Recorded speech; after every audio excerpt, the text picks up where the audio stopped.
একটা কথা খুব মনে পড়ে জানেন, কারণ আমি সবকিছু আপনাদের সাথে শেয়ার করি, তাই এটাও শেয়ার করি। তখন আমি ক্লাস 9-10-এ পড়ি, কিন্তু আমার মানে এই ইন্ডাস্ট্রি, বিউটি ইন্ডাস্ট্রি বলুন বা এন্টারটেনমেন্ট ইন্ডাস্ট্রি, মিডিয়া ইন্ডাস্ট্রি বলুন, ছোটবেলা থেকেই কারো না কারোর মনের মধ্যে কিছু না কিছু বীজ বপন করাই থাকে, তাই না? সেই সময় আমার মা যখন ধরুন তরকারি কাটছে, লাউ কাটছে, বিট কাটছে, আমি এক টুকরো করে সরিয়ে নিয়ে গিয়ে না লুকিয়ে লুকিয়ে মেখে ফেলতাম।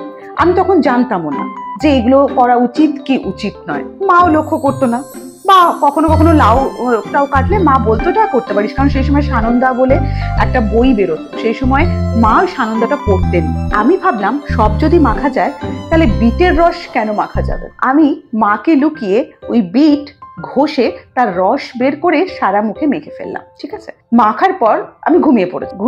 ঘুম থেকে উঠে বিকেল বেলায় যখন মুখ ধুই, তখন মনে হচ্ছে যেন মুখটা আমার কালী মা হয়ে গেছে, একদম কুচকুচে কালো হয়ে গেছে। মাকে বলাতে মা তো আমাকে অনেক বকাবকি করলেন।